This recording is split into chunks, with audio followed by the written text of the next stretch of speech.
Assalamualaikum warahmatullahi wabarakatuh. Di sini saya Ratna Anggreni, NIM 2518070 akan membahas mengenai bab 12 rekayasa perangkat lunak. Materinya yaitu tentang basis data berbasis SQL. Materi pertama itu mengenai pengenalan SQL, selanjutnya mempersiapkan dan mengoperasikan perangkat lunak SQL, menu aplikasi SQL, tabel menggunakan TSQL, menggunakan fitur lanjutan Microsoft SQL, dan terakhir administrasi Microsoft SQL Server. Langsung saja pada materi pertama itu pengenalan SQL. SQL merupakan kependekan dari struktur query language atau bahasa query terstruktur. SQL lebih dekat dengan DML daripada DLL. Apa itu DML dan DLL? Langsung saja kita bahas yaitu DML. DML itu kepanjangannya Data Manipulation Language, yaitu suatu paket DBMS yang memperbolehkan pemakai untuk mengakses atau memanipulasi data sebagaimana yang telah diorganisasikan sebelumnya dalam model data yang tepat. Dengan DML ini dapat dilakukan berbagai kegiatan seperti mengambil informasi tersimpan dalam basis data, menyisipkan informasi baru dalam basis data, dan menghapus informasi dari tabel. Terdapat dua tipe dari DML ini, yaitu prosedural dan non-prosedural. Perbedaannya tuh kalau prosedural itu memperhatikan bagaimana cara mendapatkannya, sedangkan non-prosedural itu menspesifikasikan data apa yang dibutuhkan tanpa tahu bagaimana cara mendapatkannya. Selanjutnya itu DLL. Apa itu DLL? DLL yaitu Data Definition Language. DLL ini merupakan satu paket bahasa DBMS yang berguna untuk melakukan spesifikasi terhadap skema basis data. Hasil kompilasi dari DLL ini adalah satu set tabel yang disimpan dalam file khusus yang disebut data directory dictionary. Secara umum, perintah-perintah dalam DLL berhubungan dengan operasi-operasi dasar seperti membuat basis data baru, menghapus basis data, membuat tabel baru, menghapus tabel, membuat indeks, mengubah struktur tabel, dan lainnya. Contoh perintah DLL misalnya create tabel, create index, alter, dan drop database. Walaupun SQL ini lebih dekat dengan DML daripada DLL, namun tidak berarti SQL ini tidak menyediakan perintah DLL itu sendiri. SQL ini lebih menekankan pada aspek pencarian dari dalam tabel. Aspek pencarian ini penting karena disinilah sebenarnya inti dari segala upaya kita melakukan pengelolaan data. Data dalam basis data diorganisasikan sedemikian rupa dengan tujuan untuk memudahkan kita mencarinya di kemudian hari. Itu merupakan pengenalan dari SQL. Lanjut pada materi kedua, yaitu mempersiapkan dan mengoperasikan perangkat lunak. Yang pertama itu kebutuhan operasi. Microsoft SQL Server ini merupakan perangkat lunak yang berjalan pada platform Microsoft Windows, sehingga kebutuhan utama dari perangkat lunak ini adalah tersedianya komputer yang telah terinstall sistem operasi Windows, terutama versi server. Defaultnya ketika Microsoft SQL Server diinstal, maka secara otomatis service ini akan dibuat dan dijalankan setiap kali Windows dihidupkan. Next. Kedua itu menjalankan perangkat lunak basis data berbasis SQL.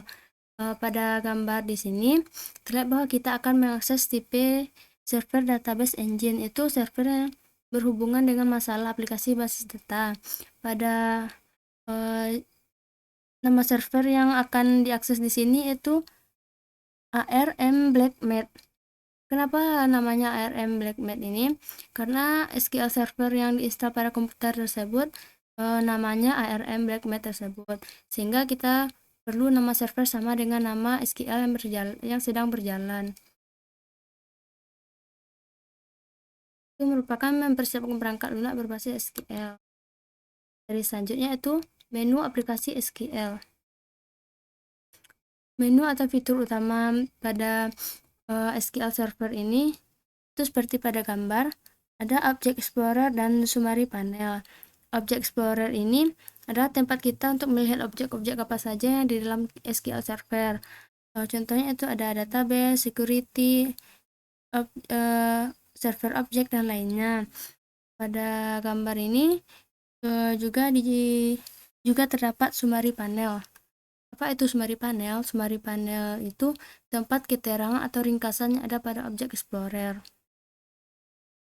Teman-teman bisa lihat di sini ada beberapa, ada tampilannya itu terdapat yang di Object Explorer ada database, security, server object. Nah, sedangkan summary itu database, security, server object, dan juga lainnya. Tabel. Satu, pembuatan basis data. Sebelum kita buat tabel ini, kita harus membuat terlebih dahulu basis datanya. Untuk membuat basis data baru, klik kanan pada database. Klik kanan pada database di sini.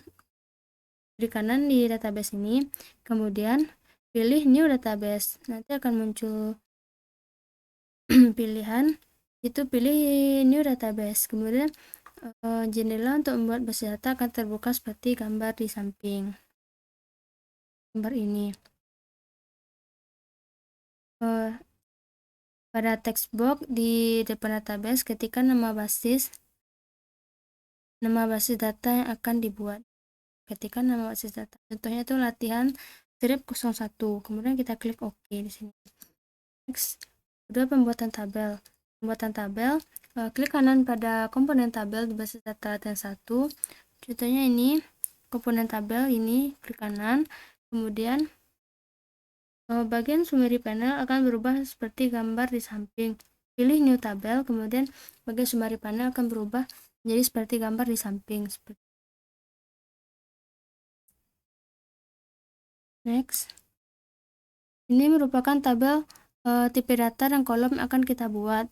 Siswa itu kolomnya itu nomor induk, nama siswa, alamat, kota, telepon, ID program, tipe dan lebarnya encat 10, encat 20, encat 30, 20, 15, dan small in. Begitu selanjutnya itu guru, program, bidang, guru program, guru bidang.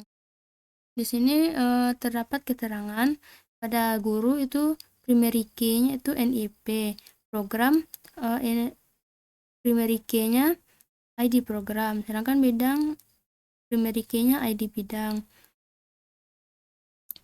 Selanjutnya pengisian data pada tabel. Klik kanan pada tabel, kemudian pilih open tabel. Klik kanan pada tabel di sini. Seperti pada tampilan di sini kan ada tabelnya DBO siswa. Klik kanan pada tabel ini, pilih open. Kemudian akan tampil seperti tampilan ini.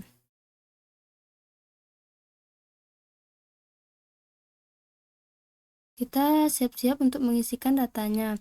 Sini sudah ada datanya NIP, nama, alamat, kota, telepon. Kita isikan satu-satu. Setiap kali mengisi satu baris harus diikuti dengan menekan enter. Jika tidak, maka datanya tidak akan tersimpan. Selanjutnya itu relasi antar tabel. Untuk membuat hubungan antar tabel, kita bisa menggunakan komponen database diagram. Hubungan ini seperti tabel siswa berhubungan dengan program, guru berhubungan dengan bidang, dan juga program. Untuk caranya, klik kanan pada database diagram.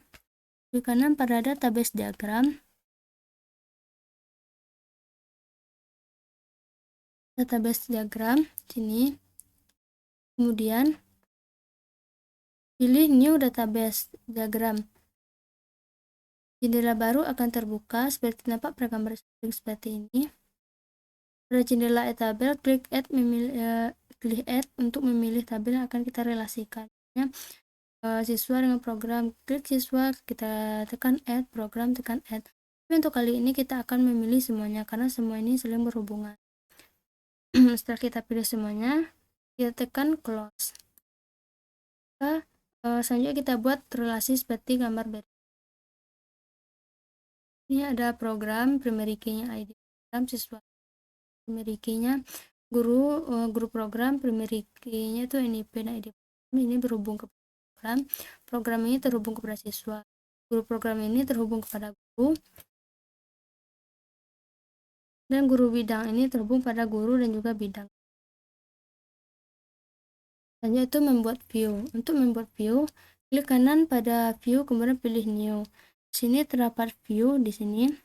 Klik kanan, kemudian pilih new view sehingga terbuka jendela seperti tabel, seperti gambar di samping. Pilih add tabel untuk menambahkan satu atau lebih tabel yang kita buat view-nya. Misalnya kali ini kita akan memilih tabel siswa. Klik tabel siswa tersebut, tekan add, kemudian close. Kemudian akan muncul tampilan seperti tampak pada gambar di samping. Ada 4 bagian penting pada gambar, yaitu jendela diagram, jendela kriteria, jendela SQL, jendela result. Jendela diagram ini digunakan sebagai tempat tabel-tabel sumber yang akan kita buat view-nya. Contohnya di sini itu ada tabel siswa. Selanjutnya jendela kriteria. Jendela kriteria adalah tempat kita menentukan kriteria yang ada pada view. Selanjutnya jendela SQL. Jendela SQL ini adalah tempat menuliskan perintah SQL dari view yang kita buat. Contoh itu select from DBO siswa, berarti ini yang view yang kita pilih ini berasal dari DBO, file DBO siswa yang kita pilih sebelumnya. Selanjutnya itu jendela result. Jendela result ini tempat untuk menampilkan hasil dari view. Ini merupakan tampilannya ketika kita telah mencentang pada tabel siswa tersebut.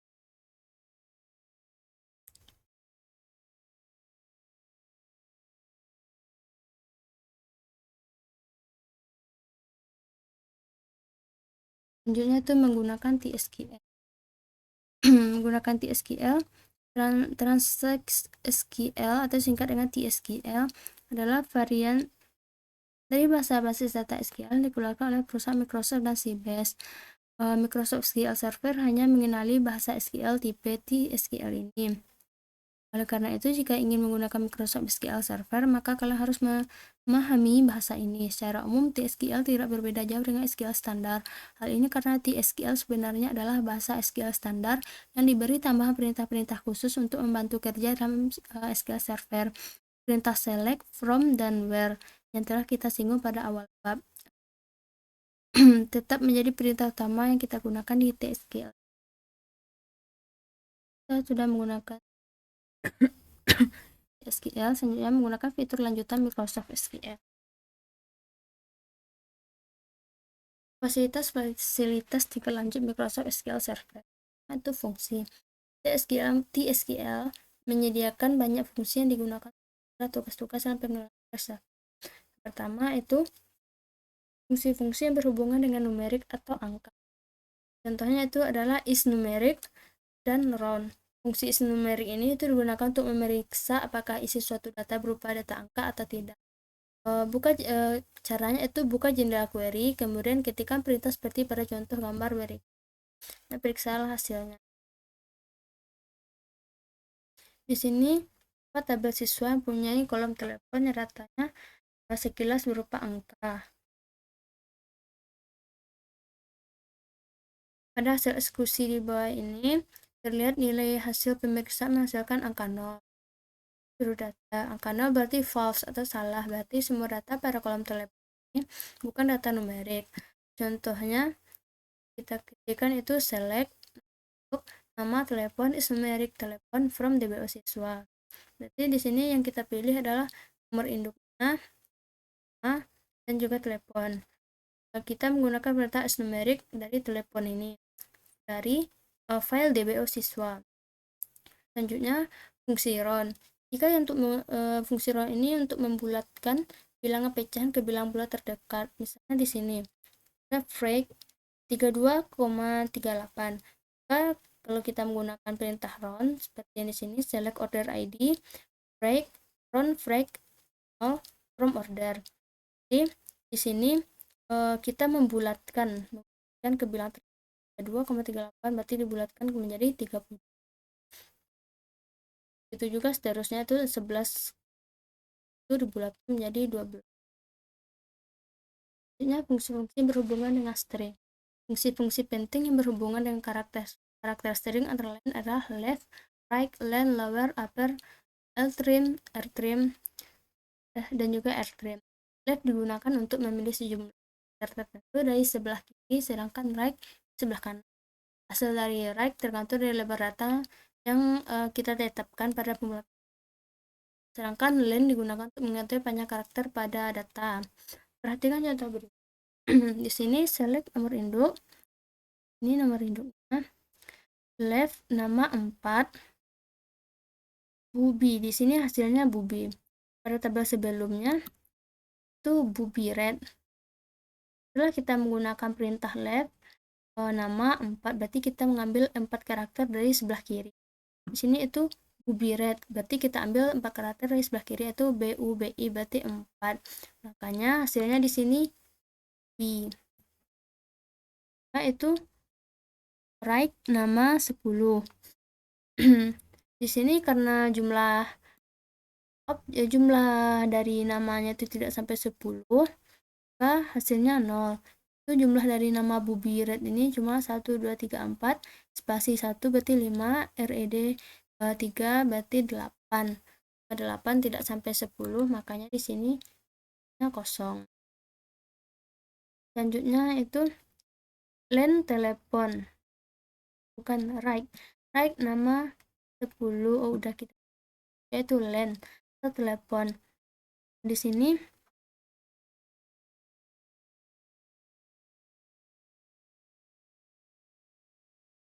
nol katanya. Jadi kita lihat teleponnya tidak ada. Jadi di sini juga di hasilnya tampilannya. Di sini teleponnya ada 1, 2, 3, 4, 5, 8, 30.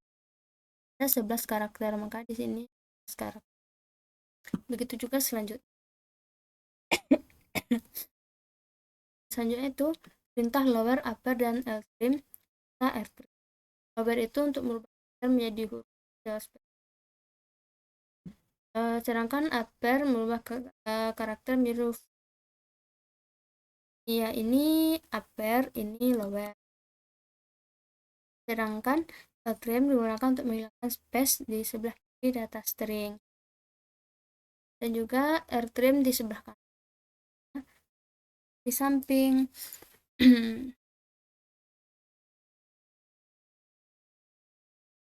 Selanjutnya fungsi-fungsi berhubungan dengan waktu.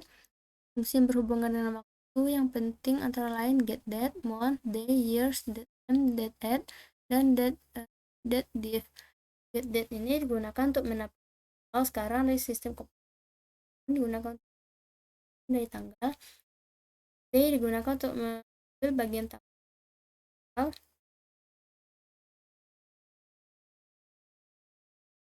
Ya, dari data tanggal. Years digunakan pun dari data tanggal.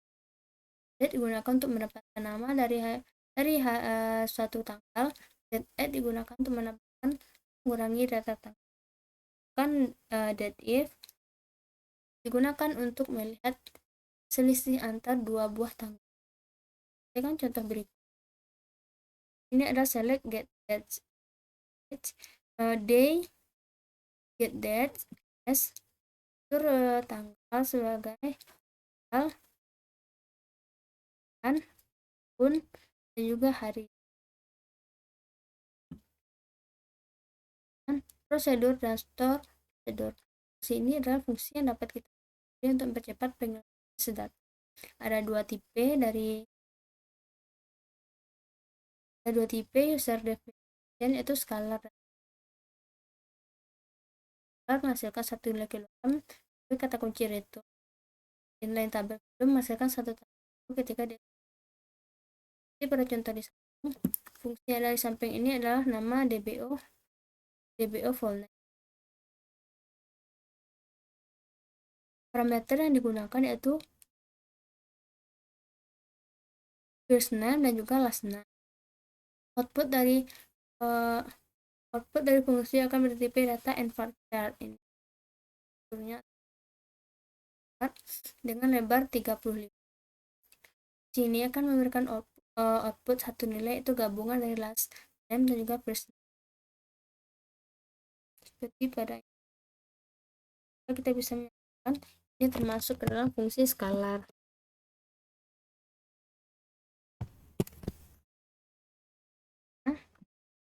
Prosedur adalah potongan program yang dapat menerima atau lebih parameter. Prosedur umumnya digunakan untuk operasi-operasi pada basis Biasanya suatu perintah SQL panjang dan juga kompleks disimpan sebagai store procedure. Jika ingin melakukan kita tidak perlu mengetik cukup kita panggil nama store prosedur dan kita perintah store prosedur create dan diikuti dengan nama prosedur. Teman-teman bisa perhatikan contoh berikut itu.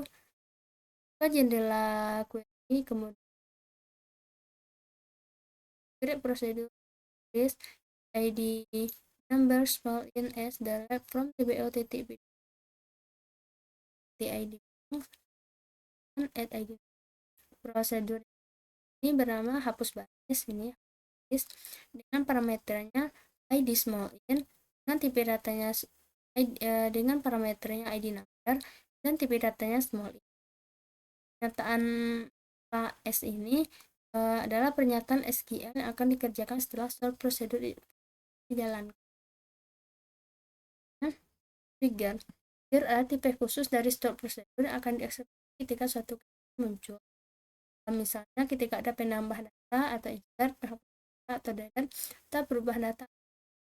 Trigger biasanya merupakan komponen dari suatu cara memperoleh di data tabel, kemudian pilih muncul dan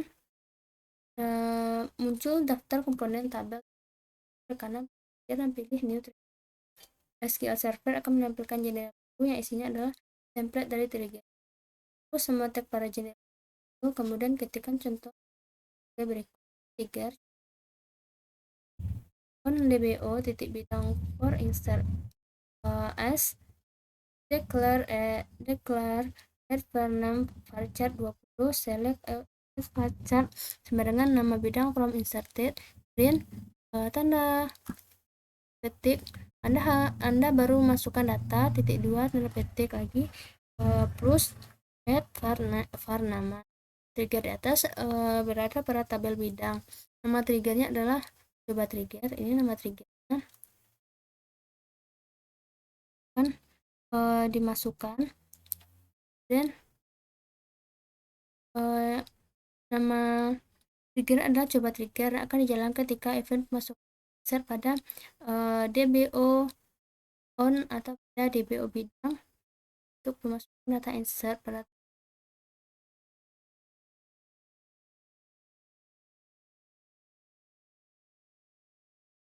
itu administrasi Microsoft SQL Server. Administrasi SQL Server pertama itu security dan authentication. Security atau keamanan basis data merupakan komponen yang sangat karena sifatnya berperan sebagai server, maka sebenarnya SQL Server secara teori dapat diakses oleh siapa saja. Ini tentu sangat merugikan jika ada pihak-pihak yang tidak bertanggung jawab perubahan, kerusakan, atau bahkan menghapus basis data yang kita buat. Ada dua model authentication, yaitu Windows Authentication dan juga SQL Server Authentication. Pertama, Windows Authentication. Pada model ini, SQL Server tidak melakukan pengecekan pada username dan password yang diberikan, namun dipercayakan pada sistem operasi Windows. Artinya, sebenarnya hanya user yang terdaftar pada komputer tersebut yang mungkin bisa masuk ke SQL Server. Kedua, SQL Server Authentication. Informasi username dan password disimpan dalam SQL Server sehingga setiap ada user yang akan masuk koneksi ke SQL Server akan memeriksanya terlebih dahulu.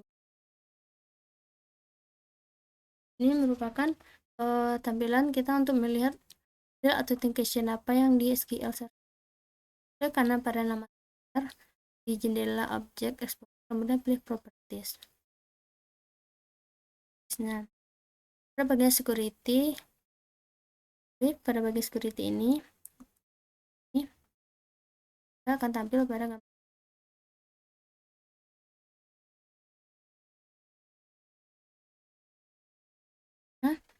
Menambahkan user yang bisa masuk ke SQL Server. Klik pada node pada security di objek. Klik login. Pilih new login untuk membuka jendela login seperti samping. Buat user yang kita ingin. Selanjutnya, permission berhubungan dengan hak seorang user pada satu basis data. Terdaftar sebagai user pada SQL Server tidak secara otomatis bisa menggunakan basis data yang ada jika belum diberi hak. Untuk mengubah hak user basis tersebut, klik node pada login, klik kanan di bawah login, kemudian pilih properties. Pada jendela login properties, pilih bagian user mapping sehingga tampilan pada akan tampil seperti berikut. Kita dapat mengatur peran atau role seorang member dengan mencentang atau tidak tersebut, dan tekan OK. Baiklah teman-teman, itu pembahasan mengenai basis data berbasis SQL. Sekian dari saya, terima kasih atas perhatian. Mohon maaf jika ada kesalahan. Dengan wabillahi taufiq wal hidayah. Assalamualaikum warahmatullahi wabarakatuh.